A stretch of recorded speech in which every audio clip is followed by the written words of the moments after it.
Sure. They're a voodoo doll in this one. It's a very fun It's scare. okay. They are what the witch needs them to be, I guess. That's true. I mean, she does adapt her environment. She's she's adaptable. She's adaptable. Hello, welcome to Guides to the Unknown. I'm Kristen. And I'm her little brother, William. And this week we're heading back into the Witch's Woods to discuss Blair Witch, the 2016 movie. Yes, the conclusion to the trilogy. Yeah, weirdly.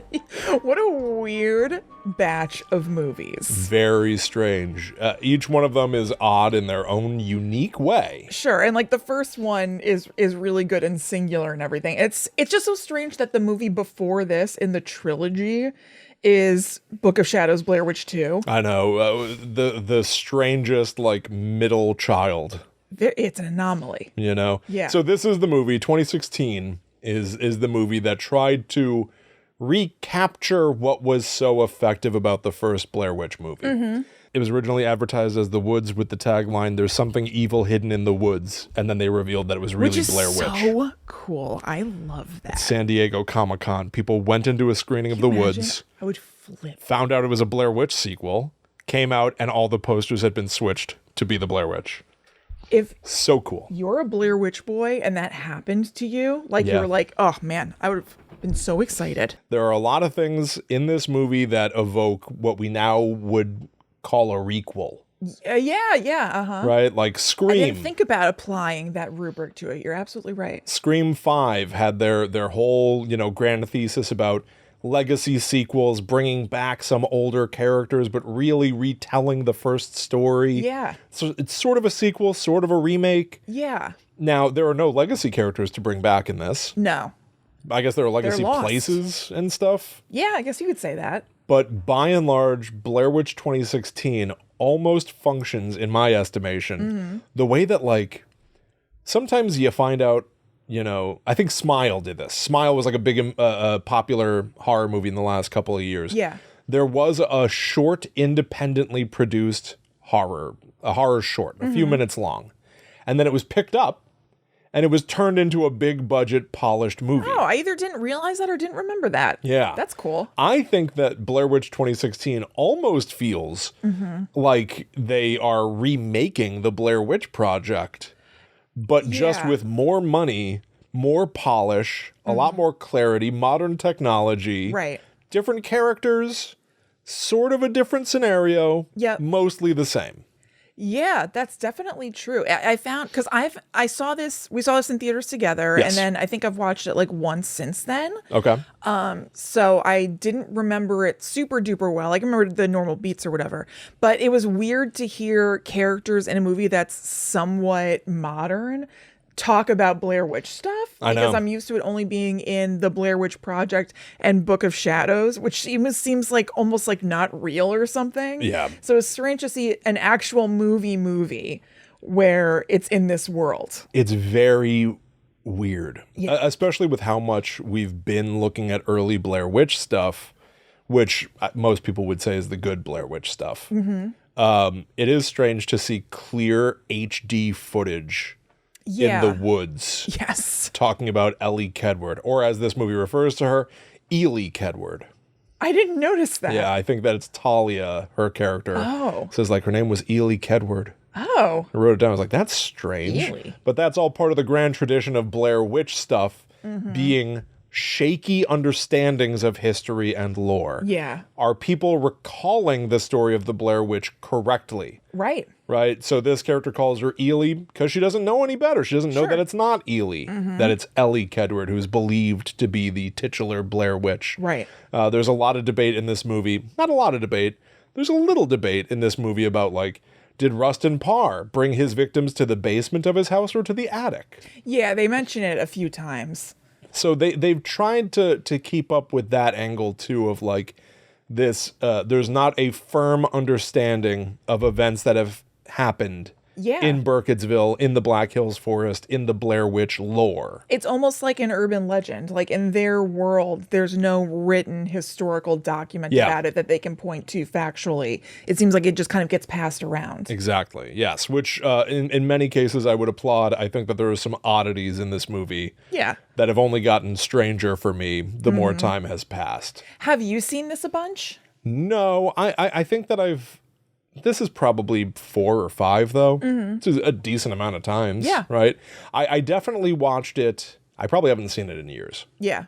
I definitely watched it when it came out on Blu-ray. I was all over this when it came out. I like picked this up the second that the Blu-ray came out. Yeah. Because I wanted to rush to the special features and try to find any hidden pieces of lore. Right. This was the first time for me that, and I guess for anybody, that new Blair Witch stuff had come out, and I was curious to see if there were Easter eggs and hidden details and things to theorize about. Especially since there was so much, I would imagine, in the first movie. Like there were the TV specials, so I can see wanting to know if there are a bunch of like extras. Exactly. So like when we talked about the Blair Witch, which episode 300 of this show is all about the Blair Witch Project, the original movie, and Curse of the Blair Witch. Like all the early 1999 Blair Witch stuff is in episode 300 and 301. Yeah. And then we did Book of Shadows Blair Witch 2. Which always hard to say. Absolutely. Because it's not like Blair Witch 2 Book of Shadows. One of the strangest, but again, is that not just part of the secret of Esrever? Exactly. Everything is Oh backwards. my God. It is part of the secret of Esrever. You're absolutely right. It's backwards. You'll have to go to episode... As if in a mirror. Yes, exactly, Kristen. A mirror image of normality. Yeah. They put the subtitle first. That's in episode 312 of Guide to the Unknown. In those episodes, we talked about like each of those movies had a dossier that came with them, a book that went into tremendous detail about the characters in the movie, their backstories, their relationships to each other. And they're genuinely so cool and good. Yes, they are fascinating. Yeah. It's so interesting to have a movie come out and release documents about the movie. Yeah. This is the only Blair Witch movie that does not have a dossier. Right. But that's not to say that there isn't also bizarre ephemera about the characters in this world that can be found. Okay, like what? There's a whole ARG thing. It is probably one of the shallowest ARGs I've seen. ARG being an alternate reality game. A lot of modern movies have tried to use the internet to help them market. I mean, Blair Witch Project was like one of the first movies that ever used the internet for its fullest extent, with a website loaded with clips and a timeline of events. It was super cool.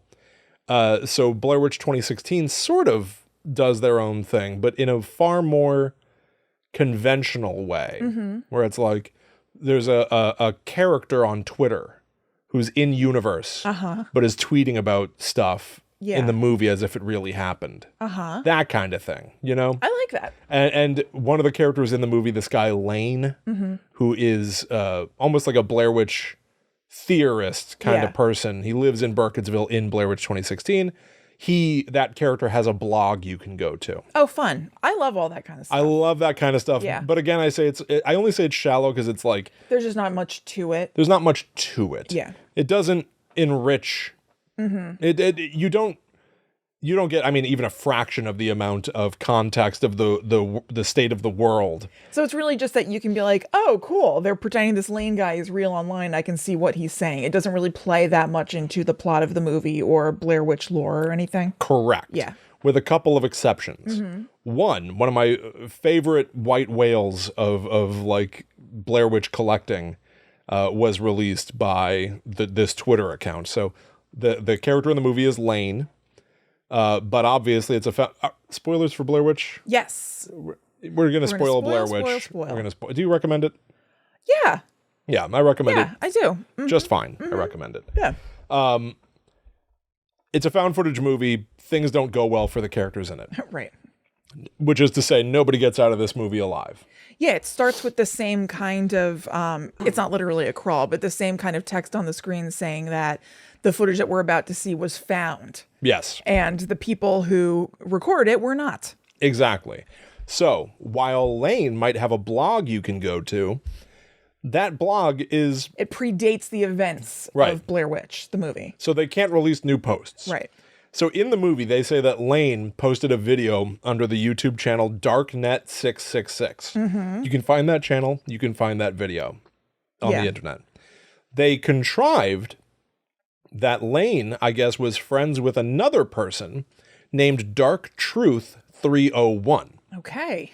So Dark Truth is like, I miss Lane. And tweeting stuff. Yeah. So that he can contemporarily, even though Lane's gone, this account can say new stuff. Right. And so something that he did was this marketing account, this Dark Truth 301, that supposedly is another conspiracy theorist almost identical to Lane. Sure. Said, like, we need an army of people to seek the truth. And you could DM the account. He would ask for your address and send you a package. Oh, awesome. It was a box stuffed with leaves and twigs, and then you open it and there's a puzzle box with Blair Witch runes carved into it and stuff. Awesome. A lock of hair. Yeah. Don't know where that came from. Ew. A map that shows that Burkittsville is near a system of roads that resemble a stickman. Fun. Which is true. Like if you go to really? Google Maps and you zoom out enough, you'll see basically a stickman in freeways besides Burkittsville. That's cool. Is it the kind of thing where, like, you can make a shape out of any... Yeah. Yeah, okay. Yeah. You know how, like, they say that Washington, D.C. is, like, the roadways are in the shape of a pentagram or something? Oh, is that right?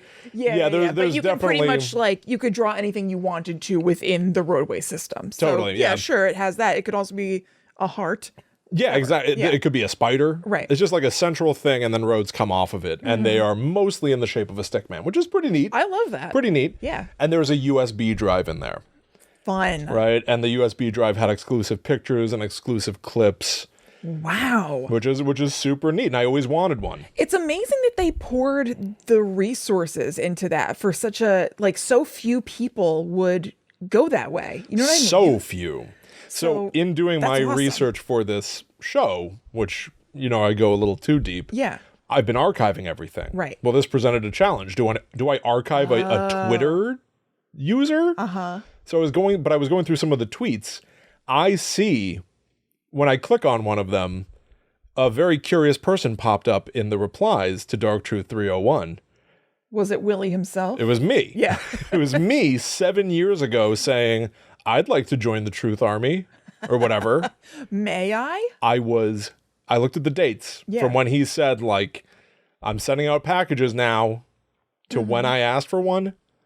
7 days.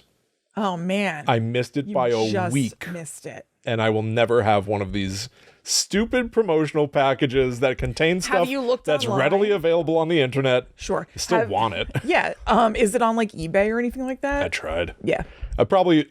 Did you save the search so that you'll get emailed if it ever pops up? I did not. Okay. But so I like that kind of thing, though. Oh, yeah. I love that. There is another bit of the ARG which gives tremendous context for the story, which I think would be very helpful for the movie, the plot of Blair Witch 2016, but I think I'll table that for now. I'm very curious because I remember when we saw the movie and it ended, I was like, I liked it.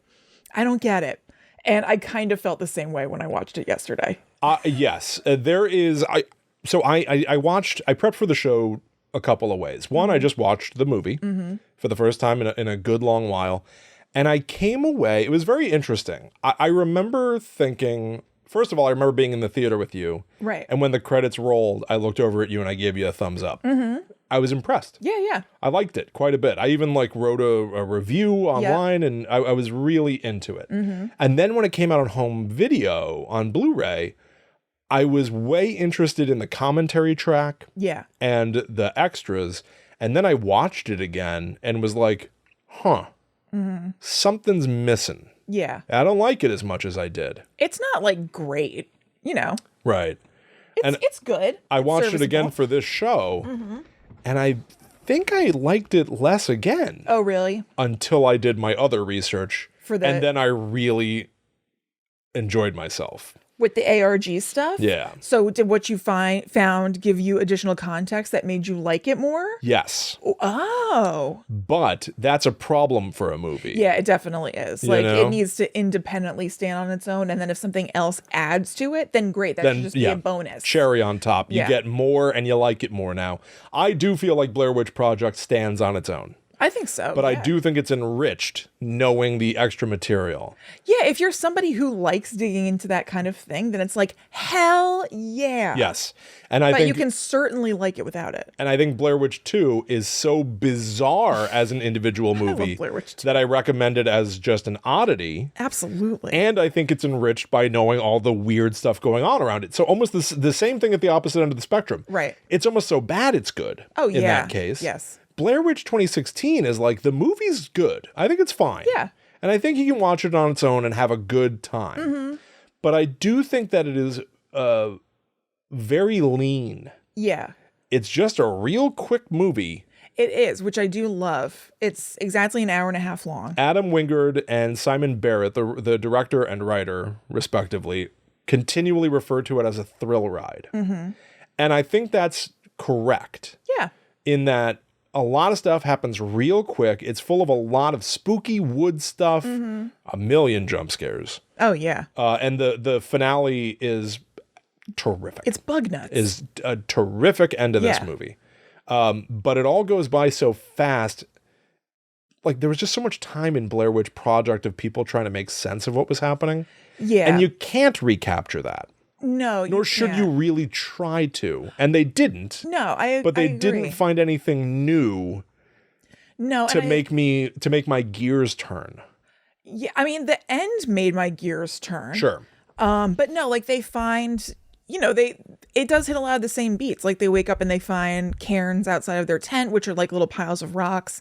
And because they have, or wait, do they? I guess, no, they don't. They don't have the context of what those are. We do though, but they don't dwell on it. They're not like, what the hell is this or whatever. Which anybody would in their right mind. Yeah, I'm just except realizing that as I say it out loud. For an audience, we know that the piles of rocks just mean bad stuff. So it didn't even register to me that it's they just move on.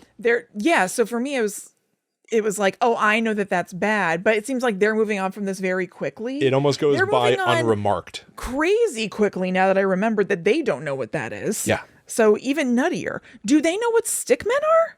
No. I don't know though, because Lane and Talia know about the stickman. They must be known. They must be. They must be. So here's part of the problem too. And this is the dodgy trouble of working in an established IP, is that whoever owns the IP has a set of rules and guidelines of what can and can't be allowed in future stories. And it was evidently a requirement from the jump that certain things were going to happen. We should even just say what this movie's about real quick, because this is one of the guidelines as well. Yep. Lionsgate came to Adam Wingard and Simon Barrett in 2011 and said, we know you're working on a horror movie called You're Next. That is tracking well. We'd like to see what you could do with Blair Witch. They'd also worked on the VHS series, which is like a found footage anthology series. Right. So they're a great pick. And Lionsgate said to them, here's where you're at with the story. Heather Donahue's brother is trying to find her. Go. Requirement. Yeah. You must include the stickmen. You must include the piles of rocks. I assume it means you must include Rustin Parr's house. Yeah.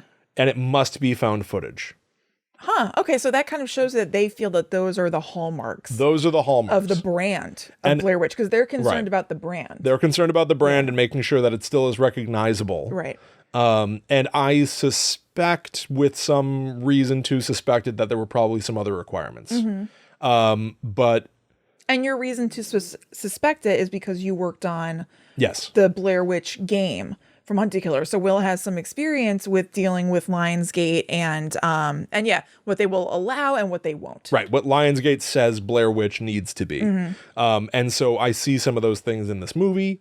And this is also, I think it's also worth pointing out that 2016's Blair Witch movie is the start of the modern Blair Witch era, where everything is just called Blair Witch. This movie is called Blair Witch. Is the game called Blair Witch? The 2019 video game is called Blair Witch. Huh. The Hunt-A-Killer Lionsgate game is called Blair Witch. Huh, interesting. With no distinction between them. Yeah, that's weird. Aside from a year and a genre and a medium. I hadn't thought about that. That's strange. It's strange to me. I feel like you want to, whatever. We've said this before with like Scream and Halloween 2018. It just makes sense to me, but I guess there's a reason that they don't do it, that you would distinguish each different piece of property. Right. Even if just for ease of searchability for consumers or whatever. Right. But whatever, there must be a reason. So James is under the belief that Heather Donahue, who is his sister, he was 4 when she disappeared. And he's not mentioned in any material. He's not in the dossier. She did not have a brother that was ever mentioned in anything before, which is fine. Yeah. And it's not implausible that she could have a 4-year-old brother. Sure. Just maybe unlikely that we would never know anything about that. Yeah. He is under the belief that Heather is still in the woods and alive in the woods for him to find 20 years after she went missing. How could this be? 20 years. Right. The movie kicks off and they're thinking these are just like woods. They know about the legend of the Blair Witch. Yeah. But they just treat it as, I mean, as you would, as just kind of like a legend. But these factual bad things happen. So they're not thinking, oh, there's some sort of like time discrepancy within the woods. Right. He's just thinking his sister is somehow living in these woods or something, or captured or whatever. It's tricky, right?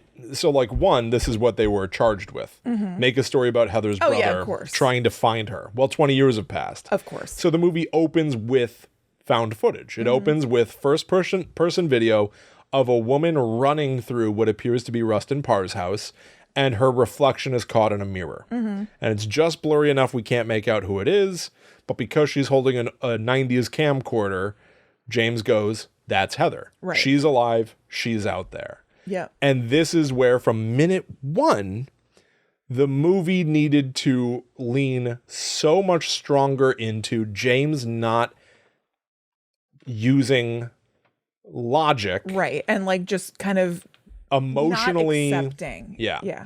He needed to be a character who's almost operating under this delusion of faith, this Hail Mary that this could be possible. The other characters are all kind of like, well, we're doing this for James.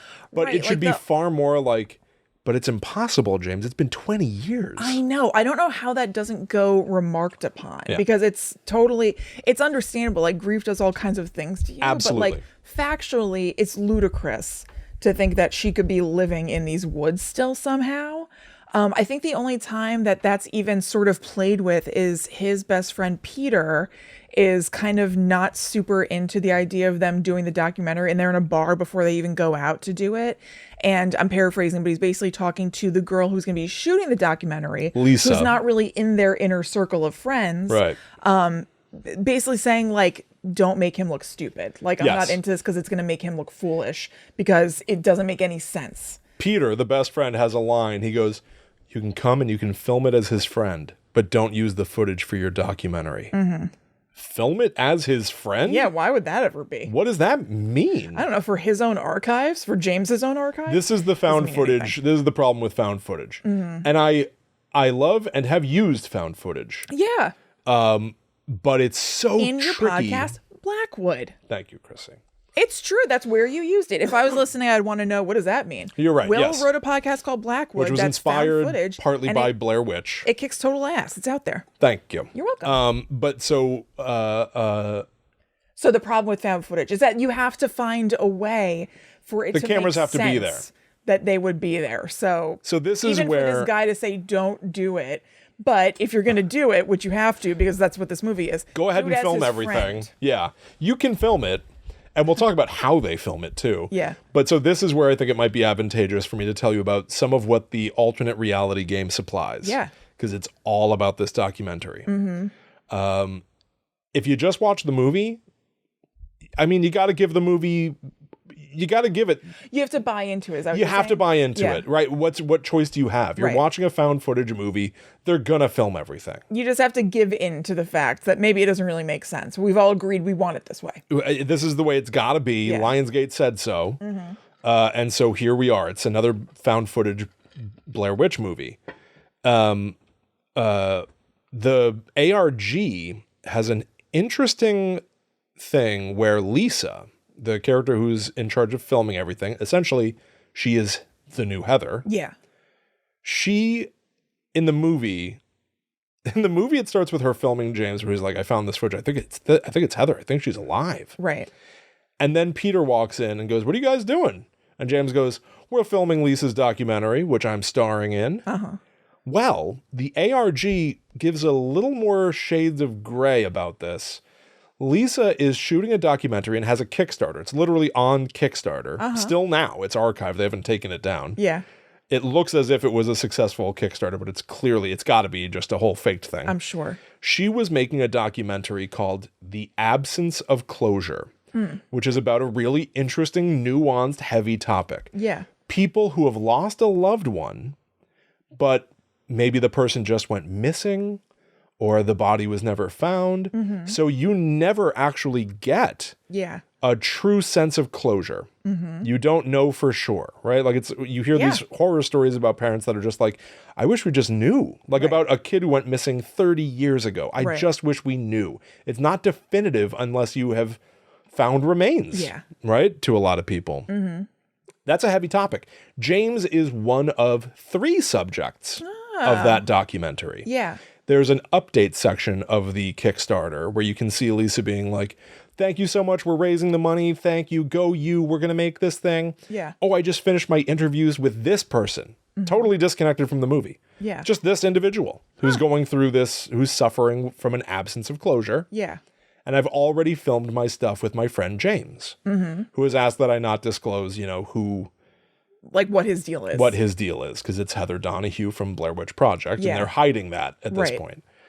So it all concludes with her going, James just stumbled across something pretty shocking about his absence of closure that I think we're going to pursue.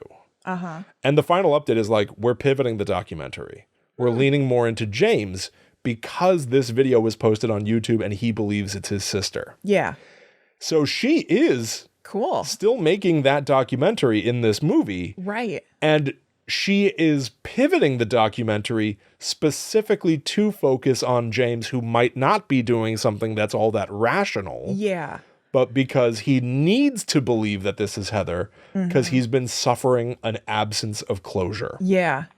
Interesting. Doesn't that give a little more...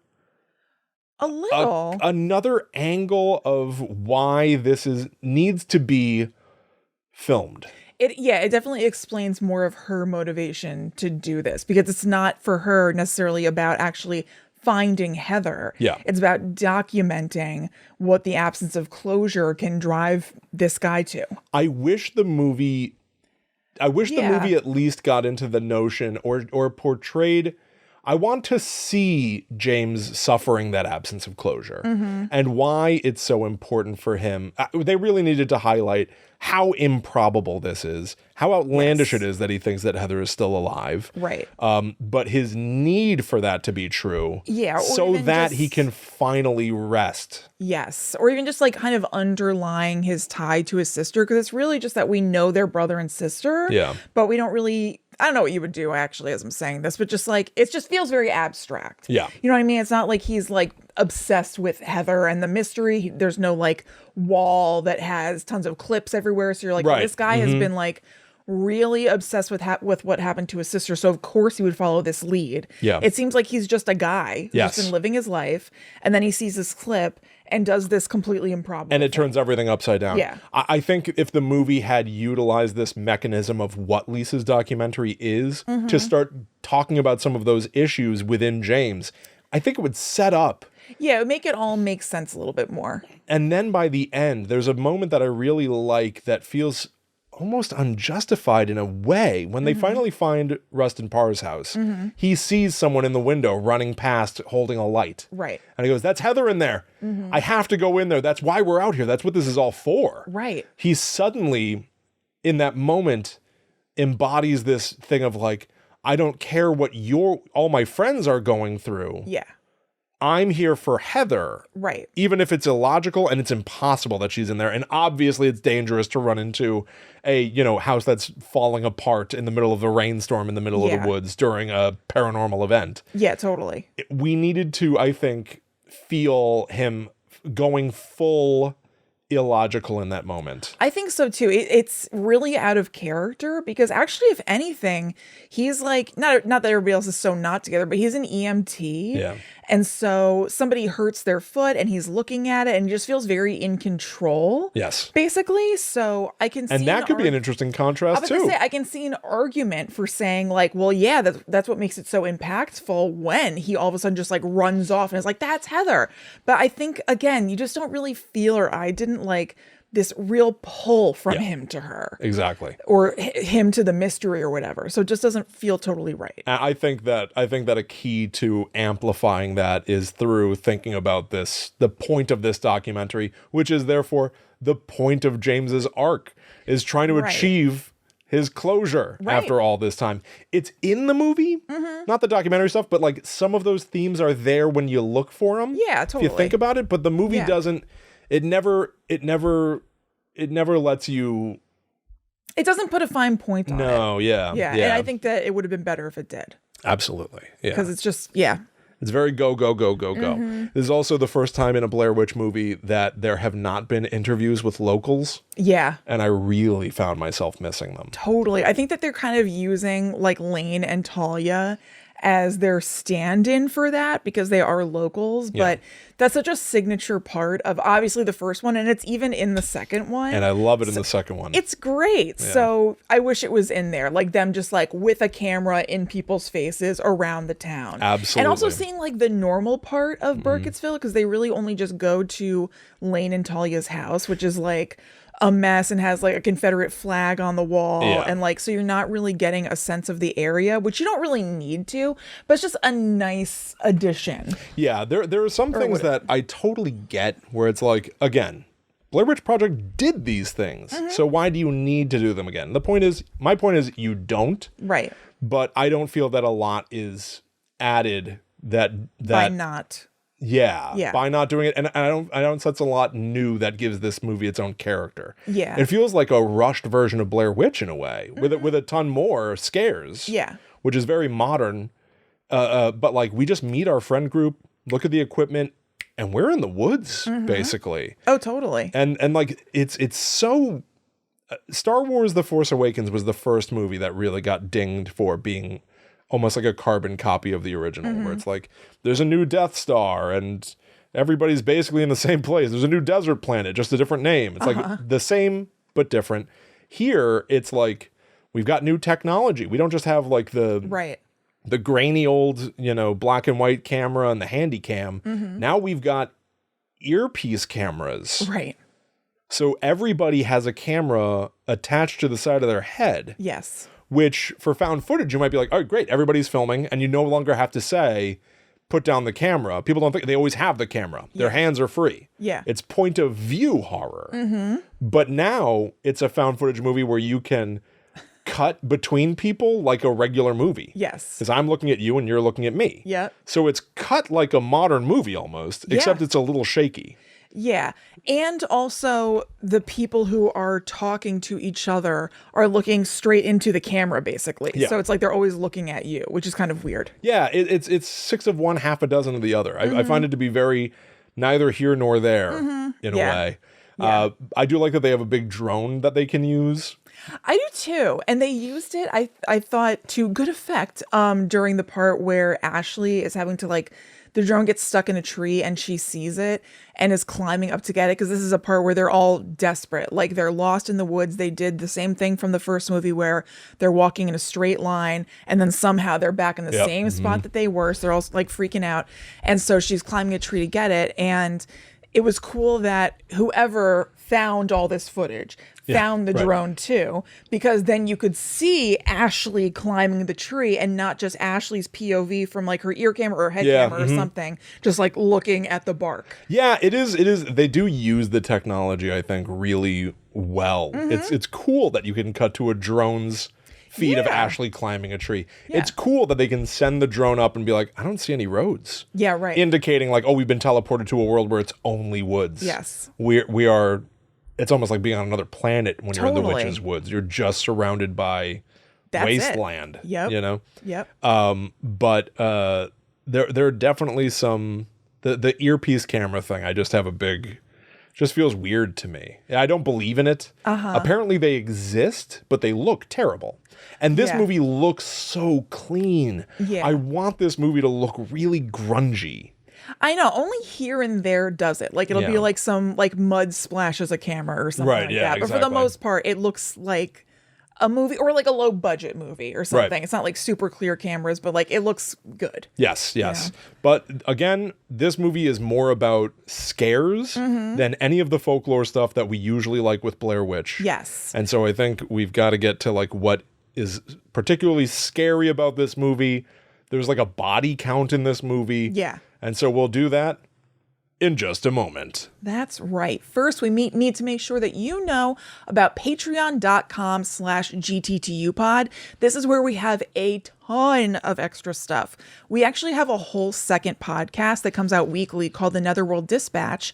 And if you sign up at the demon level on Patreon, then you get every single episode of that. And we have other tiers that you can take a look at where you get the episodes more intermittently, but you can choose what works for you. And it's totally awesome. It's super fun. Our most recent episode is episode 142, which I mean to say, if you sign up now for one of those tiers, in all likelihood, you instantly unlock dozens upon dozens of shows, plus anything we do going forward. Yeah, and we'll sing in all likelihood because we have a tier where you get 1 episode a month, a tier where you get 2 episodes a month, or the 4 a month. So even if you do one of those lower tiers, we still have enough episodes by this point that you're getting dozens. You unlock, so much stuff. Yeah. But the most recent episode we called Welcome to 2024, because Happy New Year, everybody. Happy New Year.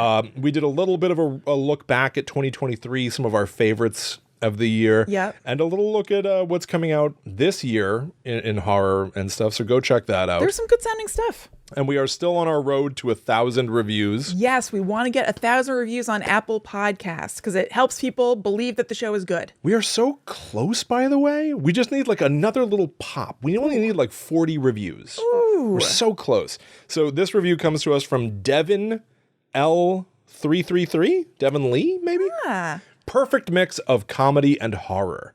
I've been a regular listener for years now. Not all of the topics have always interested me, but I still enjoy listening to Will and Kristen's conversations regardless. They're always fun to listen to. That's so nice. 5 stars. Amazing. Thank you, Devin. Thank you for taking the time to do that. Thank you for everybody who takes the time to leave us a review wherever you happen to listen. Yes. It's super nice. We greatly appreciate it.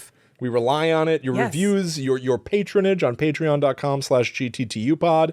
Cannot thank you enough. Yes. Thank you. Thank you. Thank you. All right, let's talk about some scares. Okay. Let's do it. Because there's people die and we see it now, sort of. Yeah. One of them you see more than I remembered you seeing. Oh, really? Yeah. When Talia Yeah. is snapped in half. Yeah. So they wake up one morning. Talia and Lane have come with the documentary crew pretty much against their desire or whatever, but They like, are the "We'll ones who only-" found the footage that kicks off the events of the movie. That Right. that James watches and goes, "That's Heather in the camera." Talia and Lane found it. They are Darknet 666, Yep. who I was referencing earlier. Yep. And they say that we'll only tell you where that was shot if you take us with you because we want to go out and see the stuff too or whatever. So they're like camping with them. Or actually this happens. Lane ends up disappearing and Talia. There's some good gags with them in retrospect, where like one morning they wake up and there's stickman hanging everywhere. Right. And Lane's like, "What the F? Yeah. What the," like acting, freaked out. What are these stickmen doing? Only to find out Talia and Lane planted them all there. Yeah. For what purpose? They said that they wanted the rest of them to take this seriously. Peter had been making fun of them a lot, granted. And like mocking any belief Peter's a in pain the in the lore. ass. I agree, Peter is a pain Peter's in the very ass. annoying. That actor was on the show Dead to Me, though. Did is that you right? watch that? No. It was so good. He played a cop and he was great. But I do so like- it's a testament to his acting that I did not like him here. He does have a great moment where he recalls being a kid during the time where everybody was searching for Heather and Yeah. Josh and Mike, where he's like, "I remember the search parties." Like, it's a good haunted moment of like, this was serious. This James's, loss of his sister is a serious matter. But he does, Peter, make fun of Lane and Talia for believing in the Blair Witch and stuff. So he's just like a grump and like doesn't want to be there. Yeah. So Lane is caught as a phony, faking the hauntings in the woods. Yeah. Which is why one morning, it's still dark out. The sun doesn't rise, actually. Right. And there are more stick men. So they must be fake, right? Totally. And so Talia is looking, there are like tons and tons and tons of them though. Like pretty much every direction they look, they're like going far. So it'd be a big undertaking. And I like the detail that the stickmen that they made were tied with like twine. Yeah. And the stickmen that are there when they wake up that morning, and there are loads of them, seem like they're just tied with like reeds and moss or something like that. They're just like all natural. Yeah. And so Talia goes up to look at one. She was like, is this my hair? She's got blue purple hair, so it's very distinct, and it's tufting out of one of the arms of a stick man, blue purple hair. Yep. And so Ashley, another character, is like all pissed and like thinking that they're faking it again or something. And she grabs the stick man down that had Talia's hair. And she's like, screw this, we're going home or something like that. And she cracks the stick man in half. And Talia instantly cracks in half. Like her body just folds backwards at the waist all the way.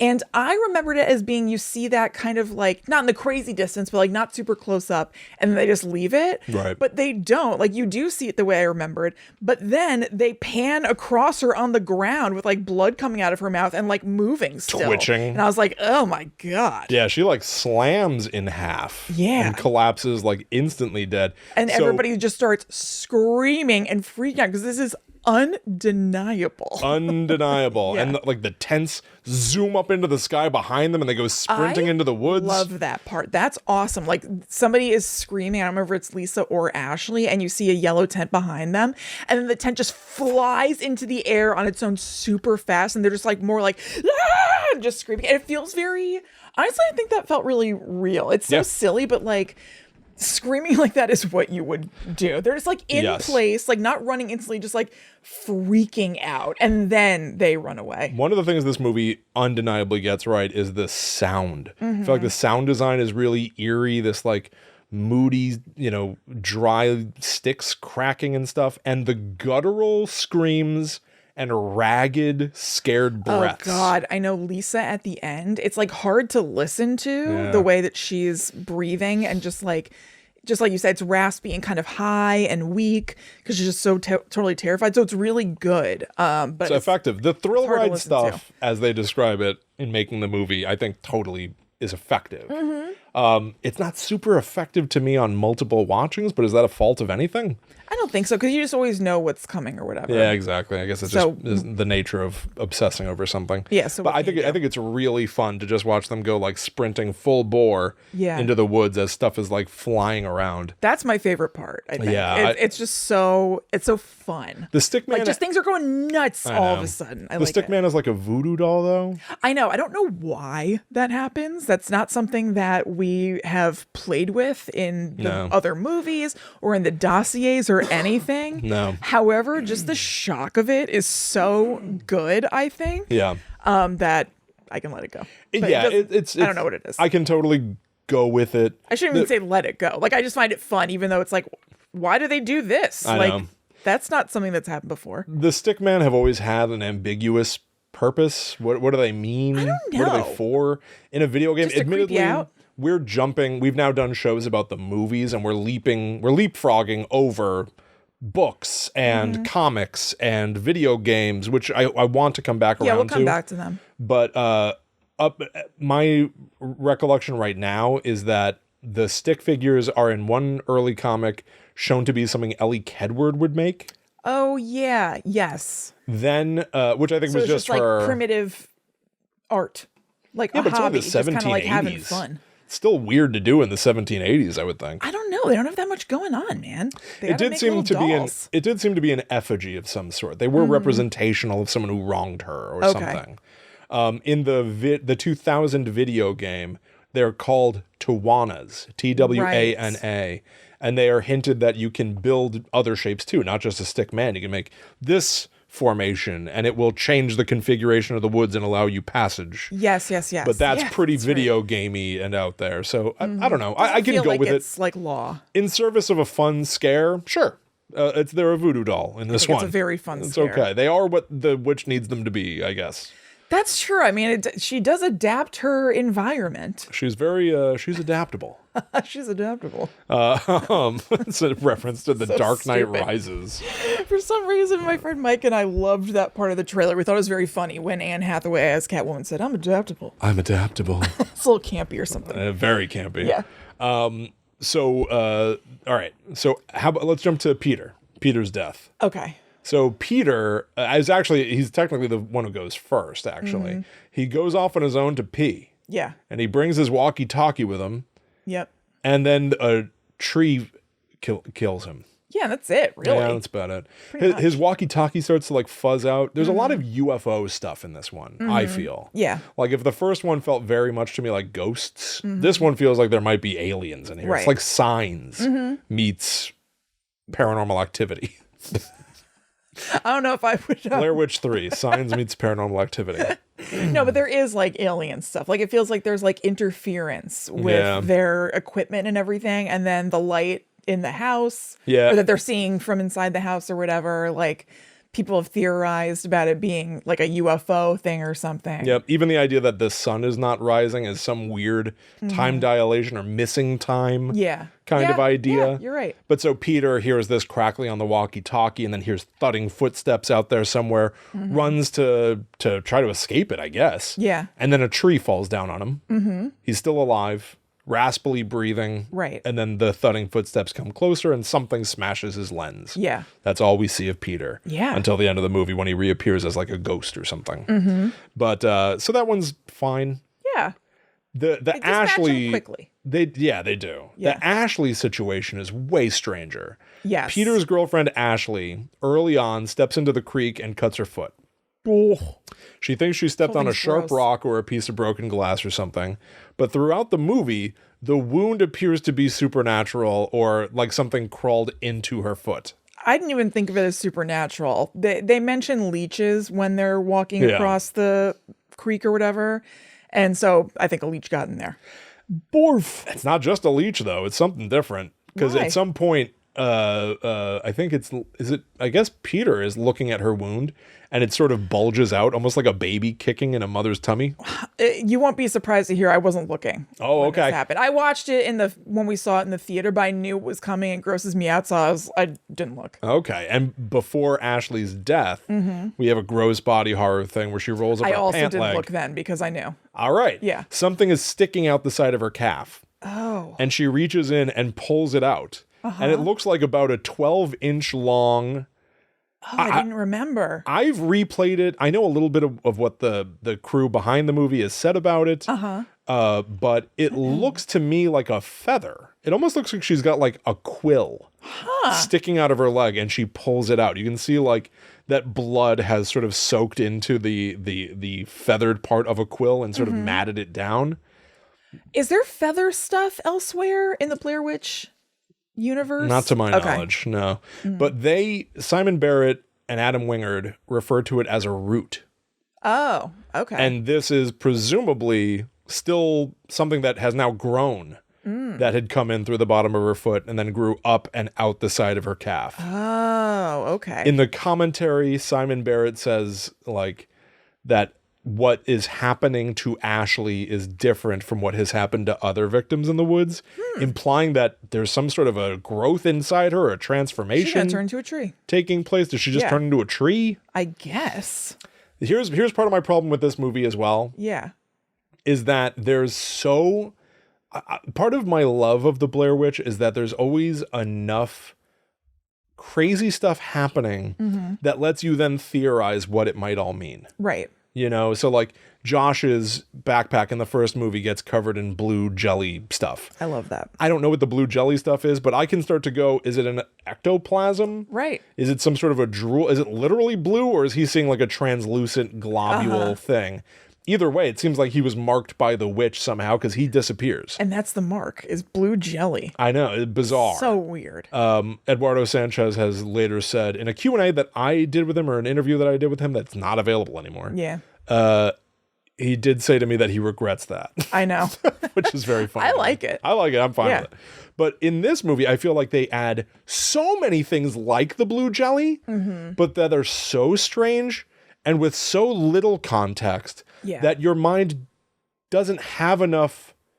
There's not enough detail about these individual things to let you feel rewarded by theorizing. Yeah. Because really Ashley's death is totally disconnected from this thing in her foot. Yeah. The thing she pulls out of her leg, she just throws aside and nothing seems to come of it. She just climbs a tree and dies by falling. I mean, something else happens, but like, it's so disconnected. Yeah. That like, it's just a non sequitur. It's a weird event happened that, what are you to make of it?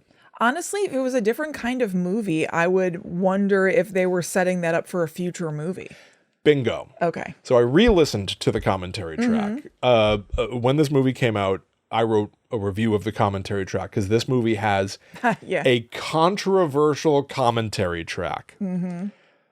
Oh, pissed. They were pissed. Yeah. They recorded their commentary track 2 weeks after this movie opened. And this movie was considered a box office disappointment. The movie cost $5 million, and it would go on to make $40+ million. Right. To me, that sounds great. Totally. They spent $20 million marketing the movie. So they made $2 for every $1 they spent. Yeah. Not great. Right. In the commentary, Adam Wingard and Simon Barrett give a lot of fascinating details, but also repeatedly go like, well, we ruined Blair Witch, so, what do I care? Or there are things where they were like, a lot of people have asked us if blah, blah, blah. I don't remember. They're like, well, if you really wanted to know, you should have gone see this movie on opening night. So and meanwhile, I bought the Blu-ray the day it came out to listen to them. I'm like, I was there. I would say we did go opening. I did go. Yeah. So I wrote a review where I basically point out, like, that it's both funny and because I think it was a fun way for them to let off some steam. Yeah. And I totally get it. I don't know why they were in a position to record a commentary after finding out how the movie had performed. Yeah. I think that was always going to be risky. Yeah. But that's the condition that they were in. And so they constantly throughout the commentary will go like, should I mention what this thing is? And they go like, no, don't bother. Who cares? Because no one's ever going to know. No one's ever going to find out because you're never going to get a sequel to this. Right. And I'm like, but that doesn't, you could tell me now. Yeah. My thing is this. If the movie did really well in their commentary track, they still wouldn't say anything. Yeah. They were never going to tell you the answers to all these things. That's the fun of Blair Witch. It's just the means of presentation. I think for some people, it went over their head to be like, well, they greedily withheld the detail.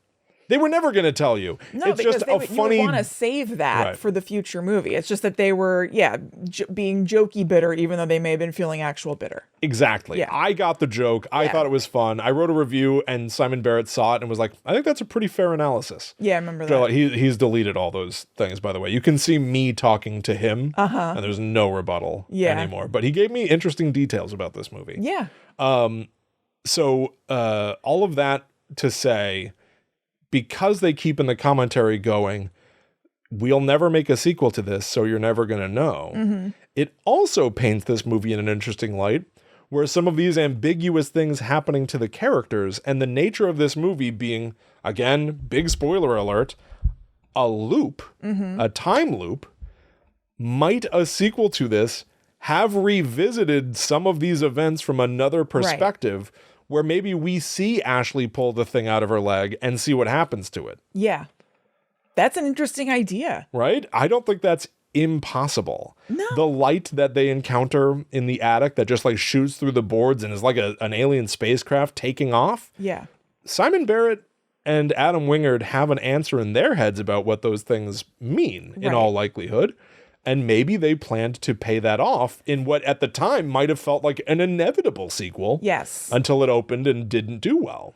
Yeah, totally. I think the same thing. I think some of these things were meant to be sort of like planting the seed, so to speak, for things that would happen in a sequel. And then you're like, oh, right, that happened here or whatever. Which is interesting. Yeah, I love that kind of thing. I love that kind of thing. Obviously, I don't think we're ever going to get a sequel to this movie. Yeah. But the franchise is not going anywhere because franchises never go anywhere. Right. especially today. Yeah. And even in the 2019 video game, there's a something that might explain the light.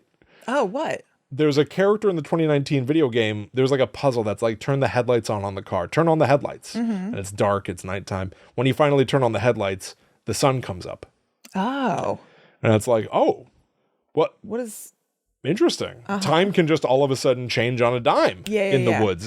Night can turn into day in the push of a button. Right. So, I don't know. Oh, yeah. I think that is what happens. Like when I first saw it, I mean, I'm still confused by it, but I just was like, what the hell was that? I think I also was like, is it a UFO thing?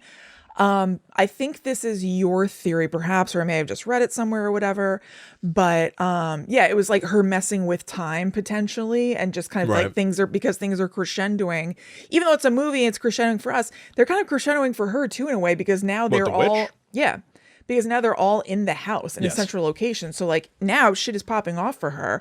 So for whatever reason, maybe just to screw with them or whatever, like started cycling through the day and like showing a little bit of daylight, but making it dark again. And it's like raining and like doing all this stuff and just kind of like almost like throwing all the elements at them. That's interesting. Maybe. Yeah. I don't know. I don't know. There is a case to be made that like the Rustin Parr house is almost like the center of the witch's woods. Yeah. Everything ends up there. Heather ends up there. Mike ends up there. Even Peter, who gets squashed by a tree. Yeah.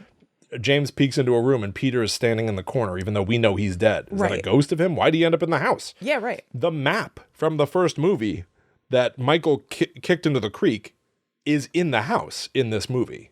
There was a quote-unquote contest somewhere. Simon Barrett and Adam Wingard said, if anyone can find where the map is in the movie, we'll give you $400. Fun. Somebody found it. It's in the room where James appears to see the ghost of Heather. It's like in the debris there.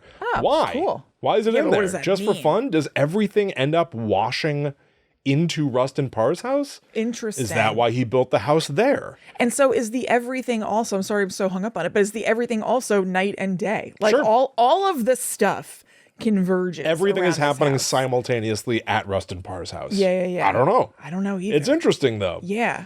So to back up real quick to Ashley, we already said she climbs up to the drone. But in a blink and you'll miss it moment, she reaches out for the drone, and in fun misdirect, you might think her fingers are about to get chopped off by the blades of this drone or something. But no, she falls out of the tree. A hand comes in from the top of the frame and grabs her arm before she falls. And you can see, because she's climbing up the tree with an earpiece camera. Yeah. You get to see that above the drone, it's just the top of a tree. Yeah. So where's this hand coming from the top of the frame? Yeah. That startles her and maybe pushes her down. Yes. Yeah. Which is wonderful. I know. It's just like, what the hell is going on? What is going on? And also people make a lot of these like weird pale, like super tall, super long limbed figures that kind of like appear everywhere. Yeah. Something I don't know if I noticed it this time or if I just didn't remember it or whatever, are all of the like lion roaring sounds that are going on during, especially when they're in Rustin Parr's house. Presumably the monster. Even outside of it too, a little bit. Like there's just as they get closer to it, there are just these like animalistic roars happening. Oh, that's interesting. And yeah, are you sure it's not like the sound of thunder and stuff?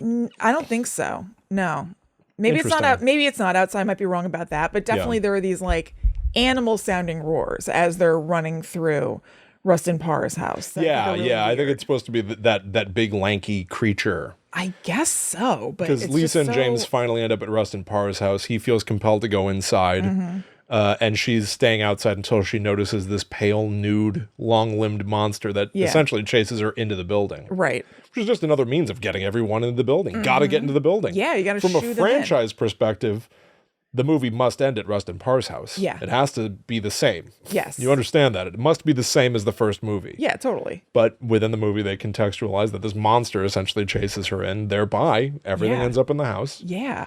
I don't know. I think it makes the most sense that it's the monster, but it seems so coming from everywhere and so semi-constant to me. There is a score in the movie, too. Yeah.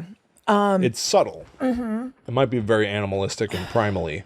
Maybe, but I don't know. It just felt like total chaos when they're running through the house, and that there are even these like roars happening that seem just totally like anachronistic wouldn't be the word because it's more time-based, but they shouldn't be there.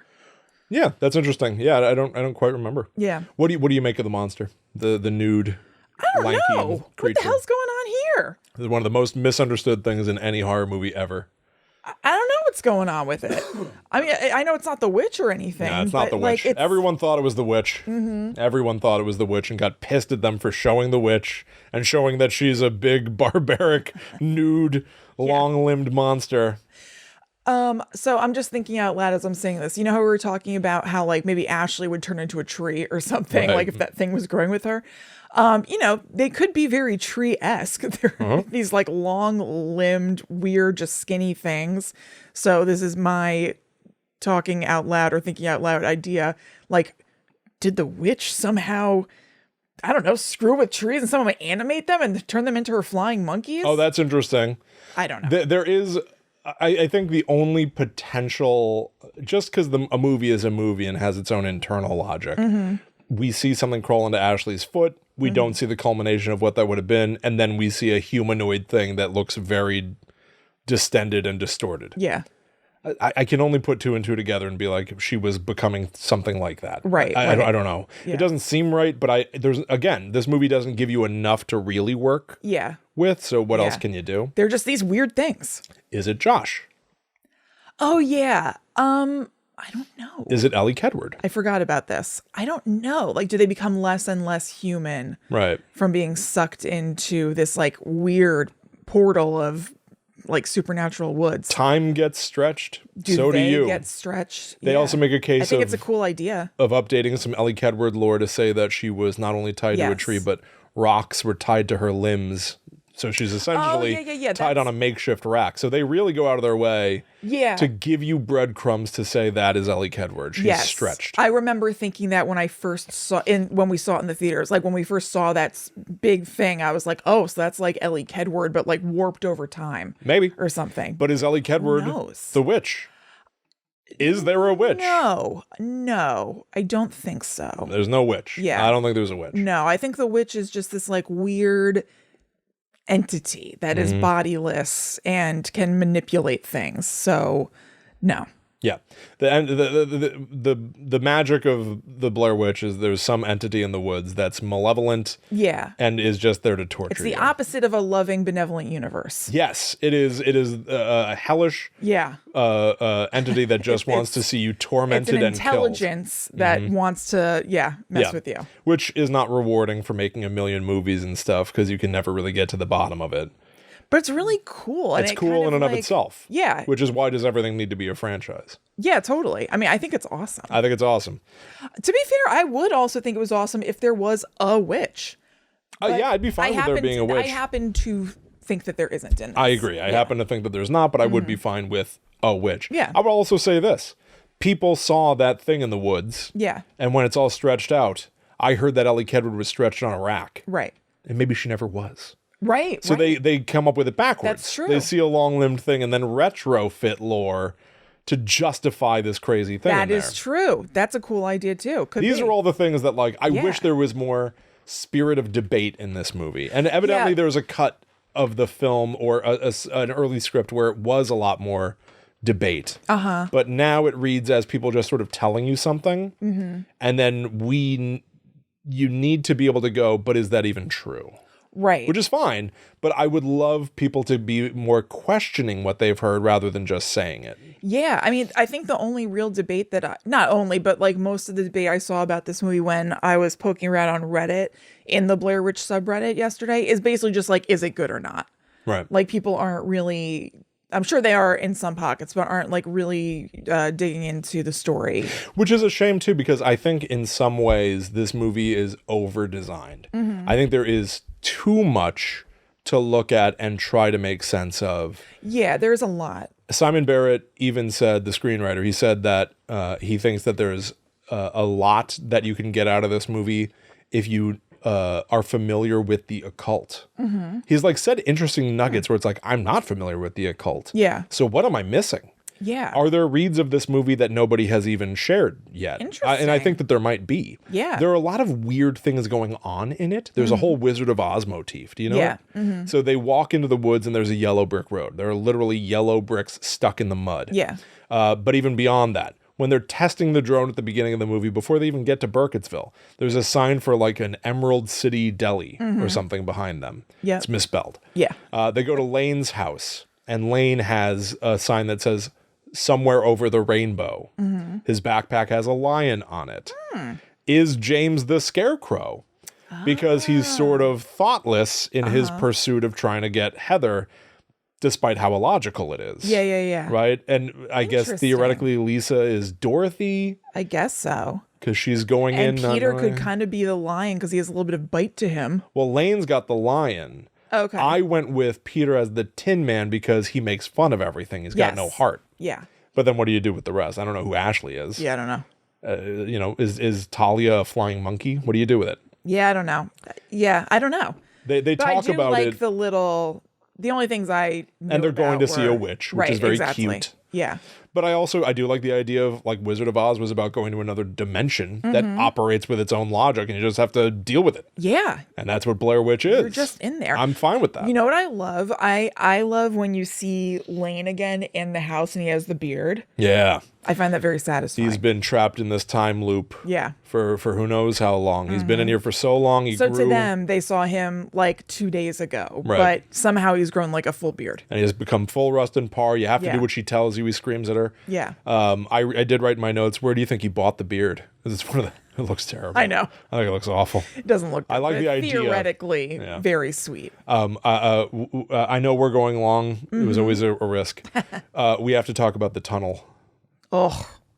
Yeah. They end up in the basement. Terrible. They end up in the basement of Rustin Parr's house, but we find out that Rustin Parr was set up earlier in the movie, that there was some sort of underground railroad, underground tunnel system. Yeah. And Lane, who's out of his mind, and Also, Rustin by Parr. the way, they say it's the Underground Railroad wasn't underground. No. You know what I mean? But they're like, it's like an Underground Railroad or whatever. Yeah, they even call that out a little bit in the movie. They're like, Do it's they? not the Underground Railroad. Oh, I didn't remember. It's an well, yeah. underground series of passages. Yeah. Which I know from page 19 of the original Blair Witch Project dossier. This tunnel edition is actually established in 1999. Oh, that's cool. This is from page 19 of the dossier. That's great. A week into the dig, this is with the teacher whose students found the original tapes. A week into the dig, we found some evidence indicating the cabin was used as a way station on the Underground Railroad during the Civil War. The interviewer asks, what kind of evidence? The teacher, a short stretch of hidden passageway about 4 feet long in the basement of the house. It must have gone all the way down to the creek at one point. So it's longer in this movie, but there is a Precedent has been set. a little noticed detail in the dossier that is used in the 2016 movie. That's very for one of the cool. most effective horror sequences ever. Torture. All the house torture, stuff I think is torture. fantastic. I do too. That poor girl having to do that in real life. She's crawling through like the tightest tunnel ever. The tunnel was carved with 1 inch of give around the width of her shoulders. They measured her shoulders, added 1 inch, and built a genuine tunnel for her to crawl through. It is hard to watch. Filled with dirt and water and twigs that come down from the top and It gets drip on your so head. tight. Like it starts out not quite that tight, but yeah. Oh God. There's a It's choke. like almost jammed. They show it in the behind the scenes. There's a choke and that she gets stuck in. She's hyperventilating, and it Yeah. sounds so quiet in there. The sound is dampened because she's so underground that you only hear Right. her ragged breathing. Right. And then something starts coming from behind her. Oh my God. So that's Callie Hernandez, who plays Lisa, doing that genuinely herself. Yeah. Evidently, there was a camera person who had a panic attack trying to film it. Oh, man. And had to be swapped out. Oh, man. She did the whole thing. God. Amazing. Yeah, that is in the, amazing. In the movie, I remember in the theater, I remember like I was sitting like frozen. I was like I couldn't gripping wait for it to be over. It made me so claustrophobic Yeah. to watch. Same. outstanding. I hate to look at it. And Rustin Parr's house overall, I love how it looks. Yeah. I wish I could spend a day in there. Yeah. It's like going to the Haunted Mansion. I mean, It looks like shit. It looks like shit. Yeah. It seriously is like the thrill ride thing they were talking about. It looks like some piece. Yes. It's obviously constructed. Yeah. But it looks, at a certain point when they go up high enough, It looks great and very scary. so scary. It starts to look like the inside of a pirate ship. The boards are all broken and soggy with water that's streaming in. Oh, it also kind of, sorry. It also kind of reminded me of the Britney Spears and Madonna Me Against the music video. Maybe I'll have to watch that because I love this. Because they're walking through like all these like slots basically where light is coming through. So when the light came through this time, seeing it with knowing it's going to come and not just completely blowing my mind in the movie theater and being like, what the hell? Yeah. I was like, oh, it's like the Me Against the Music video. Yeah, delightful. Yeah. I will definitely have to go check that out. It's a great video. It's a great song. What choice do I have? Yeah, it's out of your hands. All right, last thing of the movie is Heather's ghost and the attic. James runs into the house, runs into a bedroom, but he thinks he sees Heather running around in the house. Right. When he runs into the room, there's nobody in there. Yeah. The door slams behind him, and then in front of him, in a flash of lightning, is the dusty, crusty shape of a woman in a knit cap and some sort of like ragged clothes now, because I guess 20 years have gone by, floating toward him without footsteps. It's obviously a ghost. Yeah. Is it Heather? I mean, they certainly want us to think that it's Heather. It's not Heather Donahue. Yeah. Not Ray Hance, the name she now goes by. Yep. It is presumably, this is weird too, where it's like, I like this movie as, I really like this absence of closure concept that I never knew until the other day. The documentary. James, it's careful what you wish for because you might get it. Right. He wants to find Heather. Bad news, dude, you found her. Yeah. And she's a dead ghost and she's flying toward you. And then we cut away. Right. Right. And when we next see him, it's after Lisa goes through all the tunnel stuff and all the lane thing and runs into the attic, and James is there. Yeah. What happened between him seeing Heather's ghost and just being in the attic? I don't know. I don't know whether that was actually Heather's ghost or if it's more witch messing with your mind stuff. I don't know. I have a weird analysis of James a little bit that I think is in there. Again, exactly what I just said. He wants to find Heather and he finds her. Right. But that's where it should stop. Is with him finding her and then disappearing or something as well. Yeah. Except he continues into the attic for the finale. That's strange to me that it goes beyond that beat. Yeah.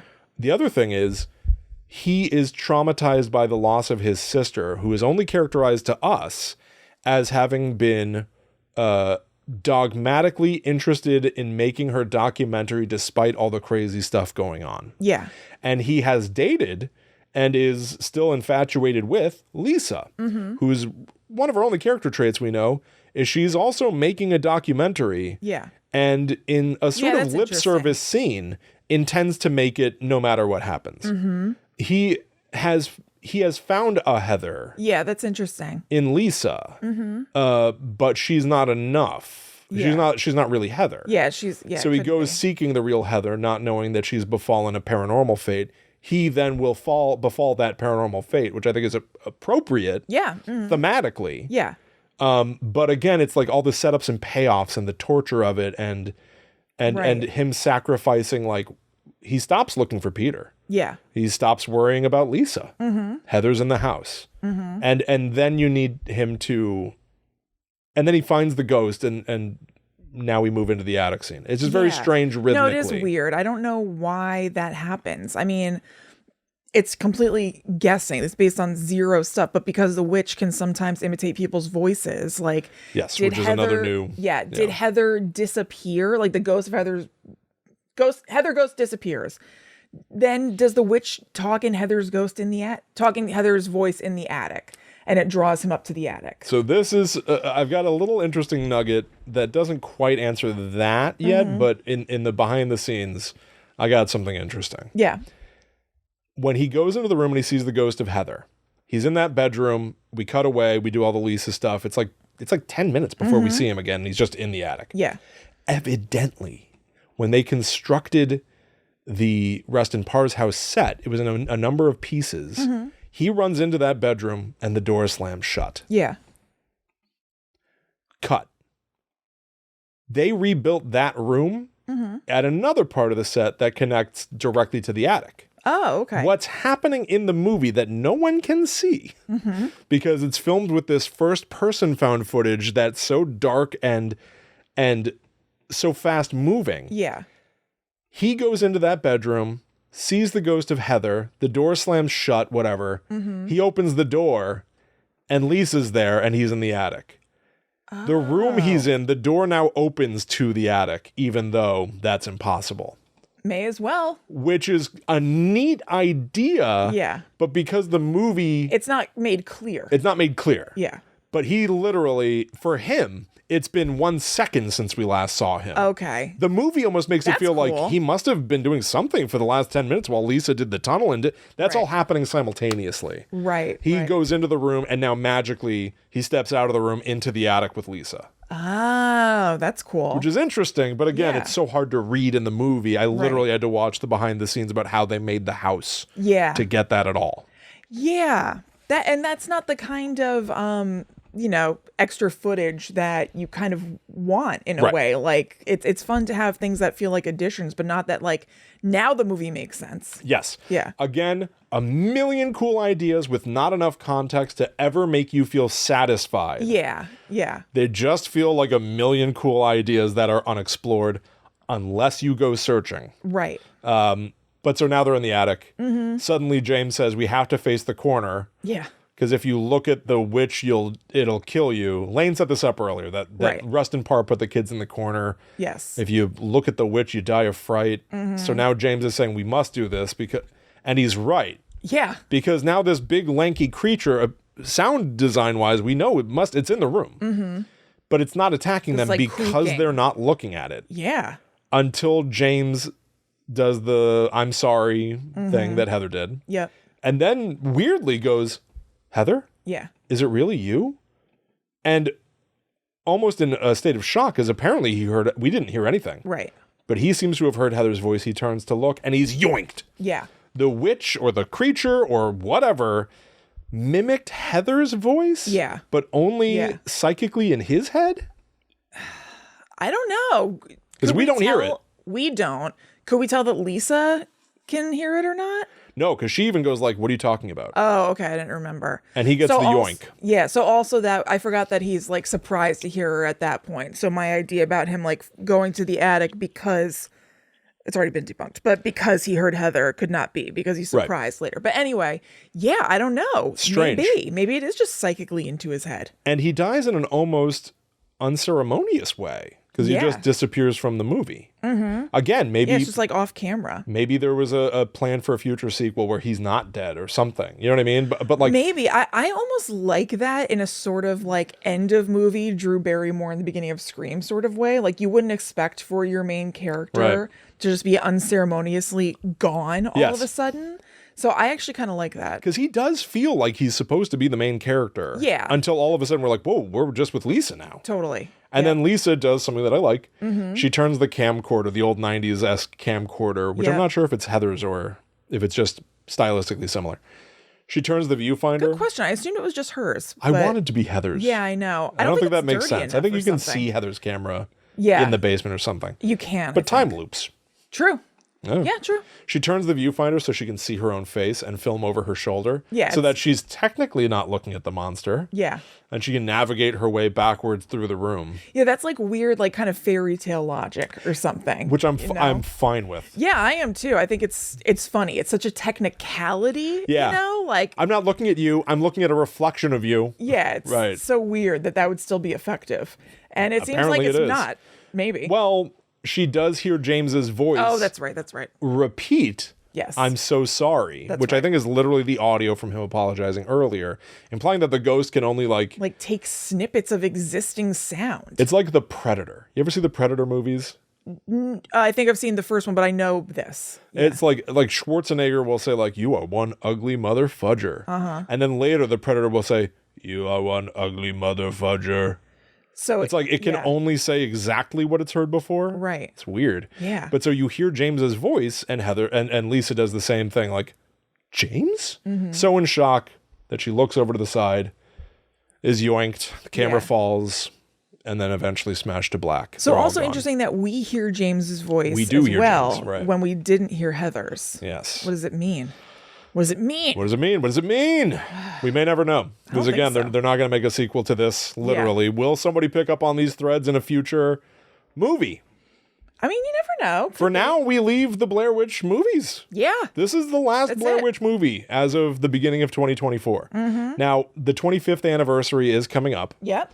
I can't believe we didn't say this earlier. I know. This is weird. Yeah. I'll say this at the end of the show now because we'll repeat it. Exactly. We'll repeat it throughout the year. It's so early. In October this past year, I went to a screening of the Blair Witch Project in Burkittsville. Yeah. Put on by the town, which is amazing. The mayor, Michael J. Robinson, managed to pull it off. Eduardo Sanchez was there. A bunch of people from the movie were there, including somebody who's not from the movies, Jed Shepard, who is the screenwriter of Hosts. I mean, a really talented filmmaker, and has been very vocal about wanting and pitching a new Blair Witch. Yeah. Is that what we're looking at in the future? I don't know. Maybe. Will we find out more throughout the year? Yeah, I hope so. What I can say now is that there is going to be another screening this year in Burkittsville. It's going to be the 25th anniversary of the Blair Witch Project in Burkittsville on September 14th. We are going. Yeah. And we are doing a live show there. Yeah. And it's going to be all about the Blair Witch. Yeah. So come on down. I'll have a link in the show notes if you want to check that out. It's on Eventbrite if you want to just search for it. But if last year was any indication, I would assume that we're going to see other folks from the film. I would assume Eduardo Sanchez is going to be there. Yeah. It's so early in the year, who knows? Yeah. But we're going to be performing at an official 25th anniversary screening of the Blair Witch Project in Burkittsville. I know. I'm really, really looking pretty forward cool. to it. Yeah, it's really cool. So if you're in the area, if you have a mind, come join us. It'll be fun. Totally. I had a blast last time. We'll have a blast this time. Yeah, I'm excited to go. But we're done with the movies for now. But we're going to dig back into like comics and video games, and I don't know if we have any dossier. Yeah, we didn't go over dossier for Book of Shadows. Yeah, I know. And whatever, we'll figure Toys. it out. We're going to look at all the extras. There are a lot of like short specials, like TV specials and VHS specials that were made. Yeah. So here and there during 2024, we are going to be talking about all that. So it's not the end of our journey with the Blair Witch as a whole. Yep. And my hope is that, and there's a lot of time to go. My hope is that in Burkittsville, we can present to people some of the most obscure or strangest bits of lore that we've uncovered, stuff like that. Yeah. Which I think will be a lot of fun. So again, check the link in the show notes or just search it. I'm sure you can find it. Yeah. But Blair Witch Project in Burkittsville, September 14th, 2024, 25th anniversary. Yeah. Super cool. Awesome. All right. I think that's going to do it for us for right now, everybody. Thank you so much for hanging out with us.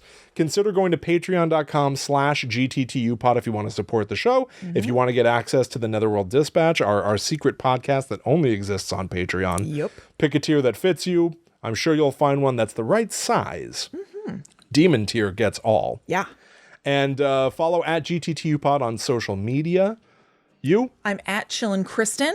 I'm at The Myth Traveler. None of my Blair Witch writing is online as of this recording. That's right. Maybe I'll start releasing little articles on the website, gttupod.com. Yeah. But thank you all so much. Hope you enjoyed the show. Yes. Believe it or not, there's still more that I didn't even talk about, but come on. Yeah. So we'll see you next time, everybody. But until our next time comes, we must travel.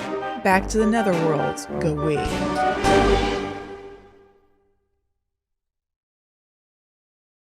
Back to the witch's woods. To the wood. To the wood. With Ely Cadward. Oh, Ely. I sound like Super Dave. Elio. I sound like Super Dave Osborne. Yeah, you do. Here's what you do. You go on the show. You've got a pompadour. You don't say a word for 5 minutes. That's what he said to Norm Macdonald about going on to talk show. Yeah. There was a VR game I found for this movie. Oh, really? Yeah. How was that? It wasn't really a VR game. It's very weird. You can find it on YouTube. One person recorded it. Out of anyone on the planet. Okay. There was a mobile game called Sisters. And they released essentially a trailer for this movie in front of it. Oh. But it's a 3D model of Reston Parr's house, and it's like a 90-second little experience. Watch it with a headset, look around, and then a monster grabs you. Oh, okay. Weird. Collected that too. Look at you. I've got the video, and I'm going to find the APK. I'm going to have everything. That's the digital file that an Android phone uses to load an app. No. Wait, are you getting everything for iOS and Android? I'm just getting everything. Yeah. Everything Blair Witch I can get my hands on. Great. I'm too far now to stop. Yeah, right. I may as well just see it through. Yeah. Keep it going. Yeah.